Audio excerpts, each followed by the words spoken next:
My dear viewers, once again on Sai Matabassum classes. Let's have a look on first question.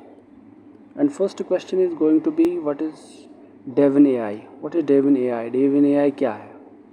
Devin AI simply world's first fully autonomous AI software engineer. जिस तरीके से आप लोगों ने देखा कि AI based teachers, जिस तरीके से आप लोगों ने देखा AI based customer care executives, उसी तरीके से AI बेस्ड सॉफ्टवेयर इंजीनियर है। ठीक है, चलिए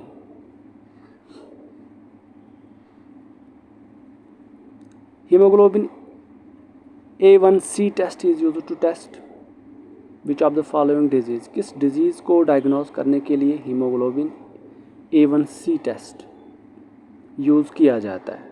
तो answer is going to be diabetes. ठीक है, यस तो डायबिटीज़ को डायग्नोज करने के लिए ये सब कर लिया। तो इंडिया में बहुत ज़्यादा केसेस देखे गए हैं डायबिटीज़ के।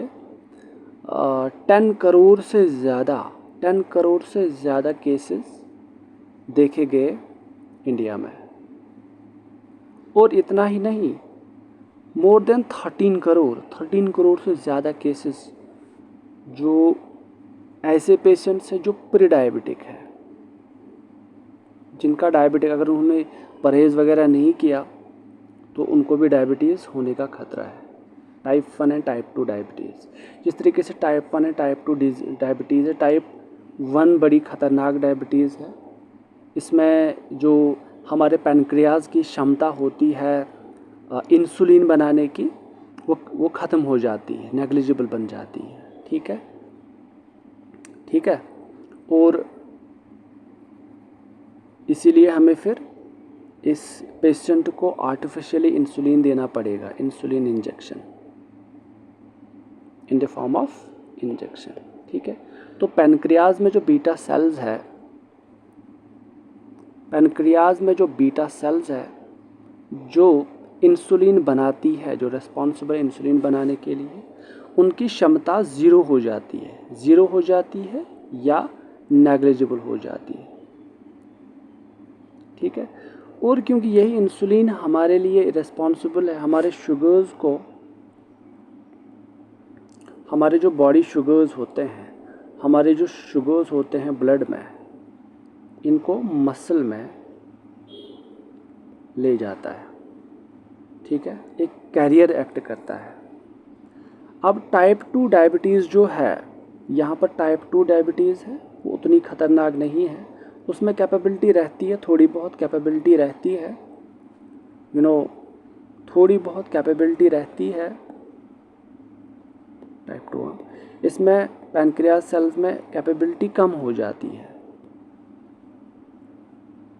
कैपेबिलिटी ऑफ प्रोड्यूसिंग इंसुलिन कम हो जाती है। ठीक है, चलिए, तो ये क्योरेबल, मतलब मैं नहीं कहूँगा क्योरेबल है, बट हाँ हम इसको कम कर सकते हैं। ठीक है,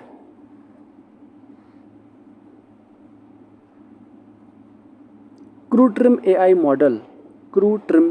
model is developed by which of the following companies. Krutrim किस कंपनी ने बनाया?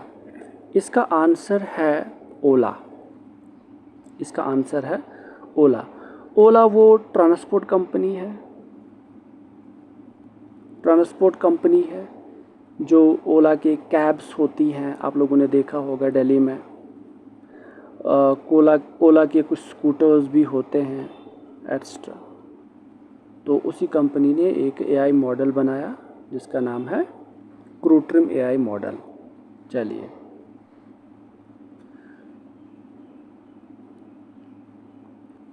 Swiss hyperloop company. What is Swiss hyperloop company? Signed an memorandum of understanding with which IIT to develop hyperloop systems in India. अच्छा, एक hyperloop company है Switzerland की। इन्होंने एक agreement sign किया है किसके साथ? किस IIT के साथ, कि वो यहाँ इंडिया में हाइपरलूप सिस्टम बनाए। देखिए, सबसे पहले इसका आंसर क्या है? IIT कानपुर। तो आईआईटी कानपुर के साथ इन्होंने एग्रीमेंट साइन किया है, मेमोरेंडम ऑफ अंडरस्टैंडिंग साइन किया। सबसे पहले हम ये हाइपरलूप टेक्नोलॉजी जानने की थोड़ी बहुत कोशिश करेंगे। जिस तरीके से हमारे पास ट्रेन है, ट्रेन पटरी से जाती है, पटरी पर चलती है, तो इसका 100-150 किलोमीटर्स इसकी स्पीड हो सकती है ज़्यादा से ज़्यादा। लेकिन जो हाइपरलूप टेक्नोलॉजी है, हाइपरलूप टेक्नोलॉजी की speed more than 700 kilometre, 700 miles तक पहुंच सकती है, मोर देन 700 माइल्स तक पहुंच सकती है।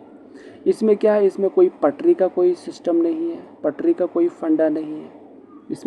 इसमें कुछ लो प्रेशर ट्यूब्स हम लोगों को देखने को मिलेंगे। इसमें कुछ लो प्रेशर ट्यूब्स होते हैं। इन ट्यूब्स में ही कुछ पैसेंजर्स होते हैं, और वही ट्यूब्स बड़े बड़े टनल्स में होती हैं, बड़े बड़े टनल्स में होते हैं। जिस तरीके से काइंड ऑफ एक diffusion pressure deficit, sorry not diffusion but pressure deficit create हो जाता है, उस प्रेशर डेफिसिट से ये ट्यूब्स वहाँ चले जाते हैं, दूसरी ओर चले जाते हैं विद हाई स्पीड। ठीक है, एक काइंड ऑफ मैग्नेटिक टेक्नोलॉजी भी इस्तेमाल हो जाती है इसमें। देखिए, तो असल में हम ऐसा देखेंगे कि ये फ्लूट, और साथ में जिस तरीके से ट्रेडिशनल जो हमारे पास आज ट्रेन्स है, ट्रेन क्या करती है, वो फ्लोट नहीं होती है, और ये ट्यूब्स फ्लोट होती है। ठीक है, या तो जो असल में इसमें बहुत सारे बेनिफिट्स हमें देखने को मिलते हैं। इसमें सिंपली सबसे पहले स्पीड बहुत तेज़ होगी, तो साथ में ये एनवायरमेंटल फ्रेंडली भी होगा। तो हो सकता है इन फ्यूचर हम इस हाइपरलूप टेक्नोलॉजी पे कुछ नया कुछ वीडियो लाएं, हो सकता है इन फ्यूचर, देखते हैं। चलिए नेक्स्ट क्वेश्चन डिस्कस कर लेंगे। अच्छा, विच IIT recently signed an memorandum of understanding with Canada-based biotechnology company Conlis Global for bone grafting technology? bone grafting technology असल में हमारी बॉडी में कुछ सेल्स होती है, कुछ टिश्यूज़ होती है, कुछ होते हैं। उन सेल्स को ओस्टियोब्लास्ट्स कहते हैं। जिस तरीके से हम लोगों ने स्टेम सेल देखा है, स्टेम सेल एक वो सेल होती है जो अनडिफरेंशिएटेड सेल होती है, और वो स्टेम सेल डेवलप हम कर सकते, स्टेम सेल से हम कोई भी ऑर्गन डेवलप कर सकते हैं, कोई भी स्पेशलाइज्ड सेल हम इससे डेवलप कर सकते हैं। ठीक है, उसी तरीके से जैसे रिसेंटली इन लोगों ने, एक कनाडा बेस्ड बायोटेक्नोलॉजी कंपनी है कॉनलिस ग्लोबल, इन लोगों ने बोन ग्राफ्टिंग टेक्नोलॉजी के लिए मेमोरेंडम ऑफ अंडरस्टैंडिंग किसके साथ साइन किया है? आईआईटी कानपुर से, आईआईटी कानपुर से। ठीक है, आईआईटी कानपुर से। बट शायद मुझे गलती फील हो रही है यहाँ पर, लास्ट वाला इसमें आईआईटी कानपुर नहीं है, उसमें आईआईटी मद्रास है। सॉरी, आईआईटी मद्रास के साथ स्विस हाइपरलूप कंपनी ने मेमोरेंडम ऑफ अंडरस्टैंडिंग साइन किया है। आई एम वेरी सॉरी, वो आईआईटी मद्रास है। और आईआईटी कानपुर इज़ ये वाला। ठीक है, बोन ग्राफ्ट टेक्नोलॉजी पे इसने साइन किया है। ठीक है, आईआईटी कानपुर ने। चलिए अब हम देख लेते हैं असल में ये मसला क्या है। आईआईटी कानपुर ने असल में एक कैनेडियन बायोटेक्नोलॉजी कंपनी के साथ ये MOU साइन किया है, एक MOU साइन किया है। अब इसका ऑब्जेक्टिव यही है कि हम असल में क्या करेंगे, हम बोन हीलिंग एंड रिजेनरेशन पे काम कर लेंगे। बोन हीलिंग एंड रिजेनरेशन, अगर किसी जगह बोन ख़त्म हुई है, बोन टूटी हो, और ये बोन फिर से रिजेनरेट हो, जिस तरीके से एक सैलमेंडर की अगर हम टेल काटेंगे और over the period of time उसकी नई टेल बन जाती है, नई टेल रीजनरेट होती है। लेकिन वो सिस्टम हमारी बॉडी में नहीं है। जिस तरीके से लिवर है, अगर हम लिवर की बात करेंगे, अगर लिवर किसी का डैमेज हो जाए, over the period of time liver की सेल्स फिर से रीजनरेट हो जाती है। ठीक है, चलिए, तो ये तो लिवर की बात थी। इसी तरीके से बोन सेल्स, अगर बोन सेल्स की भी रीजनरेशन की बात होती है, अगर किसी जगह हमारी बॉडी में बोन ख़त्म हो जाए, किसी की बोन डैमेज हो जाए, और उस बोन को हम रीजनरेट करेंगे, रीजनरेट कर सकते हैं। ठीक है, तो ऐसा माना जाता है कि कुछ नैनो हाइड्रोक्सी एपेटाइट, जिस तरीके से हमारे टीथ बने हैं कैल्शियम हाइड्रोक्सी एपेटाइट, उसी तरीके का एक बहुत हार्ड मटेरियल है hydroxyapatite, but nanotechnology वाला। हम नैनो टेक्नोलॉजी को भी फ्यूचर में डिस्कस कर लेंगे। तो वो नैनो हाइड्रोक्सी एपेटाइट जो है, लेकिन पोरस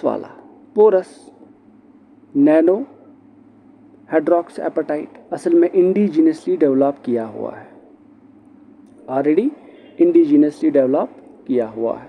रिसर्च तो चलता रहता है, तो मेडिकल साइंस पे भी बहुत ज़्यादा रिसर्च आजकल चलता रहता है। तो इन लोगों ने असल में यही नैनो हाइड्रोक्सी एपेटाइट डेवलप किया है। ठीक है, इसमें कुछ प्रॉपर्टीज़ हैं। सबसे पहले ये बायोडिग्रेडेबल भी होगा, सेकंड ऑस्टियो इंडक्टिव भी होगा, थर्ड इसमें एक और प्रॉपर्टी होगी ऑस्टियो प्रमोटिव भी होगा।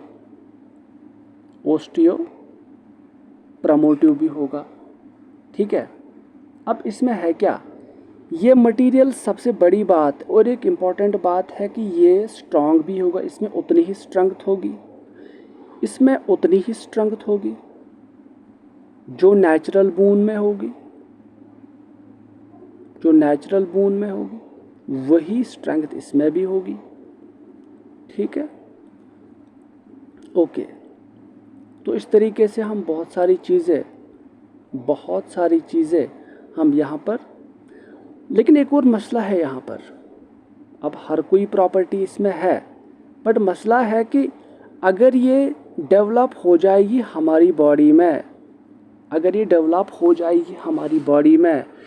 क्या हमारी बॉडी की इम्यून सेल्स इसको रिजेक्ट तो नहीं करेंगी, इस पर अटैक तो नहीं करेंगी? नहीं, ऐसा भी नहीं होगा।